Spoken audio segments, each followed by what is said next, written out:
going on, y'all? Let's get into this Love Marriage Huntsville review for season 9, episode 4. First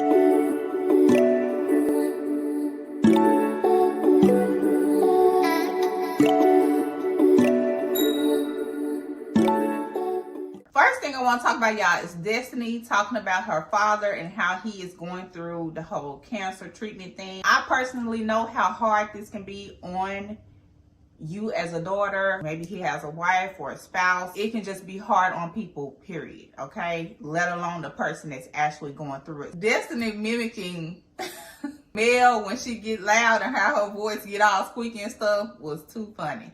But like I said from the first episode, I don't know who to believe in this situation. It really don't matter whether she was or not an advocate for respectful cheating. I honestly don't see why Destiny felt like she needed to call her out on it. And with Destiny saying that Mel was so nice to her after the whole situation happened, is like, I don't know what happened. Technically, we didn't see that, okay? We saw you being nice to her.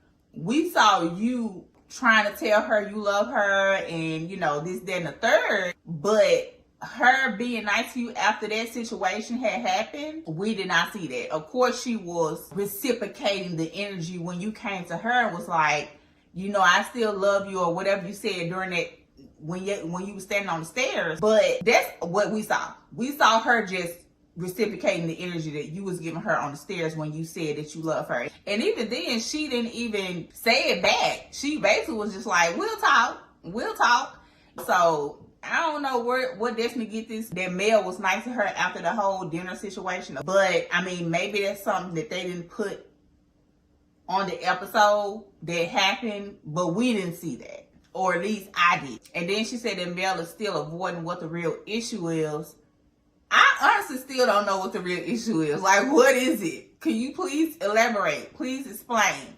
What is the real issue between you and Mel? Because I still don't know at this point. And even though they touched on the Martell and Tish thing briefly in this episode, I'm glad they kept it brief. But this is why I don't believe that this is a true story. And it very well could be. But can't neither one of them get their story straight. Tish saying she went over there for training because he inboxed her about training. Martell saying he inboxed her, but it wasn't about no training. And then he says when she did come over there with the guy, he said that they watched the movie and had some wine. And now when he's sitting here with Destiny, he's saying that they just conversed.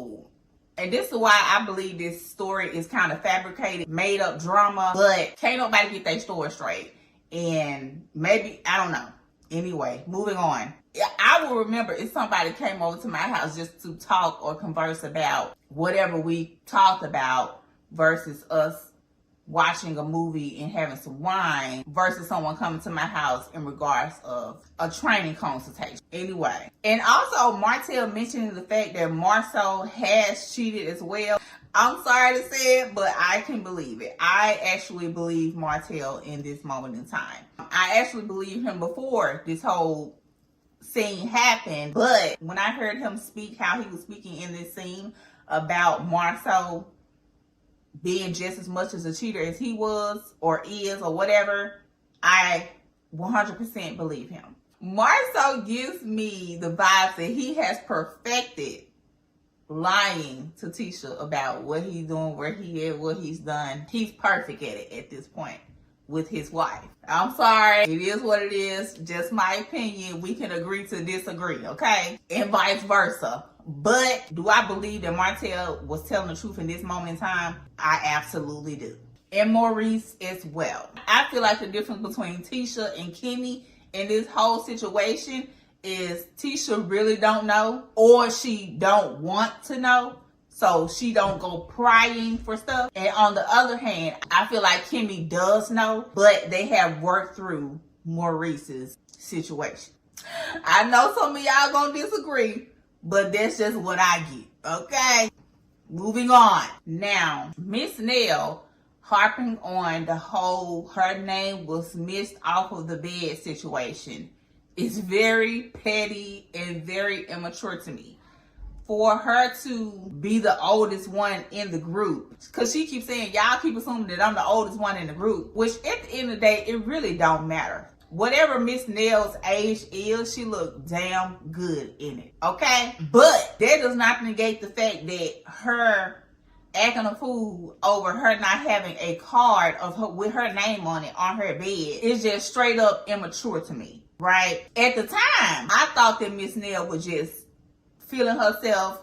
Maybe she had one too many drinks or something, so he's kind of drumming up the dramatics a little bit. But the fact that she is still on this whole placement of the bed situation, and she feel like she should have got sunny room, and she also feel like her name should have been on the bed, it's like, Miss Nell, come on now. You cannot be this much in your feelings about a piece of paper with your name on it on your assigned bed. Are we serious right now? And with the whole mentor thing, I also feel like, I don't know what type of mentor that Miss Nell thinks she is referring to, but my own personal idea of a mentor or somebody that's counseling me is somebody that I'm paying. Now, in those sessions where Miss Nell was talking to Martell and Mel, if they weren't paying her and her husband, I don't see where she felt like she was a mentor or a counselor. To me, in my book, mentors and counselors get paid for their time. And I highly doubt if Martell and Mel were paying her and her husband to sit there and talk to them about their marital issue. Now, if they were, then okay, cool. But I just feel like they were, in that moment in time, being friends and listening ears. It's like when your friend come over and they want to talk about whatever going on in their life. I can't say that I'm a mentor to my friend just because she wanted to talk to me about some stuff that she's going through. Like, no, that's my friend. She gonna come and vent to me and vice versa. But they don't make me or her each other's mentor or counselor because I didn't get paid for that. I'm her friend. That's what I'm supposed to do.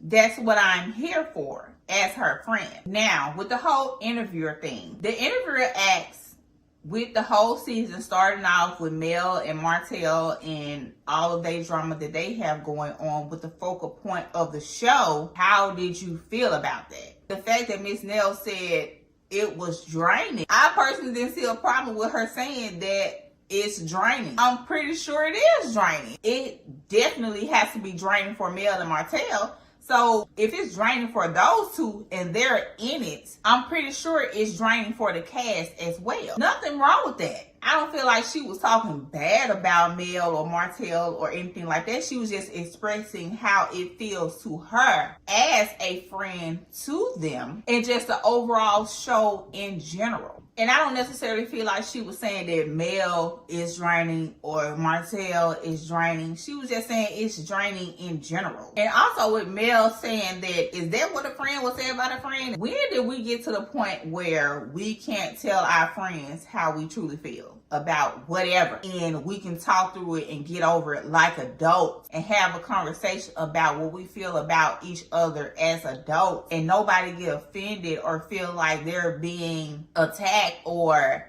I'm not your friend for real just because I'm telling you how I feel about something that's happening with you or whatever the case may be? It's real fake and phony to me because I should be able to go to my friend and say exactly what it is that I want to say to her about anything, whatever it may be, and vice versa. She can come to me and tell me whatever it is that she feel like that she don't think that I'm doing right or whatever the situation is. That's what real friends are in my book.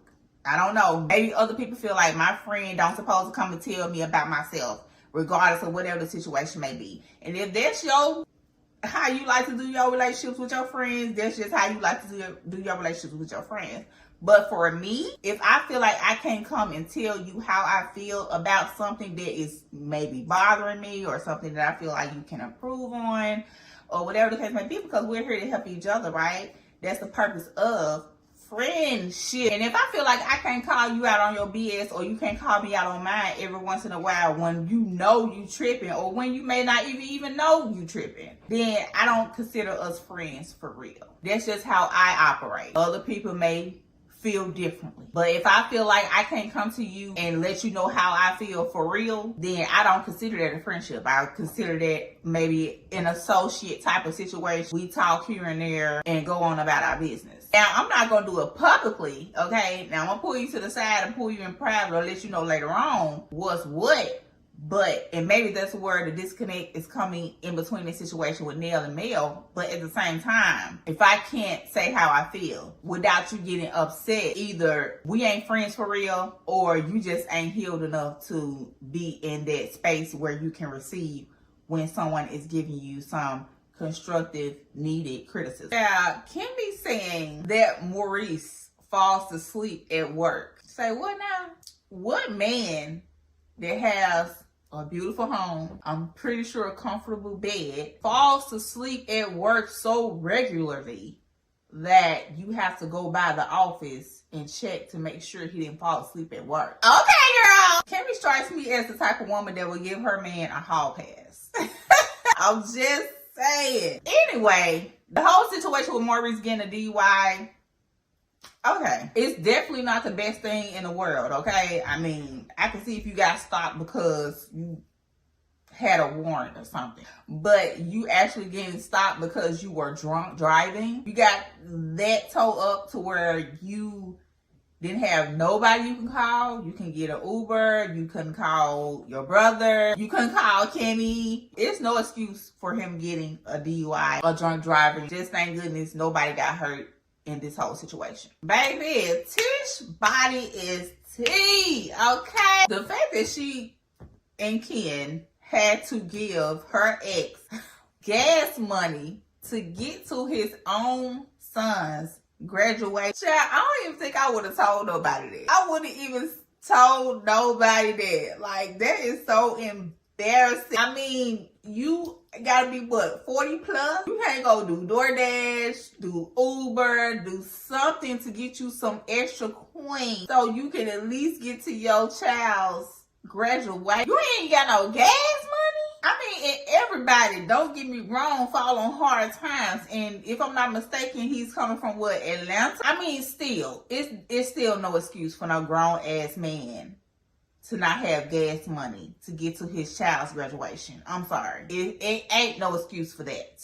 He should have been embarrassed himself to even had to been able to ask Tish and her man, but mainly Tish, for some gas money. Even if you are in your 30s, it's still no excuse. Like, you're a grown-ass man. You should at least have gas money. Now they're also talking about how the whole divorce thing is not happening because of whatever. I still don't know why this divorce is not happening, number one. Number two, if it's because of the reason of him not signing or getting it notarized or whatever, there are still ways around that. So I'm still not sure why this divorce has not happened. You can file a no-fault divorce. Most states have this. Just go down to your particular state and file a petition for dissolution of marriage with the court. It's real simple. If you got a spouse that don't want to sign or don't want to get notarized or whatever it is, or it's moving too slow, you can absolutely go downtown, file a no-fault divorce for dissolution of marriage with the courts. It's very simple. Don't need your spouse to sign to go through with a divorce these days. I know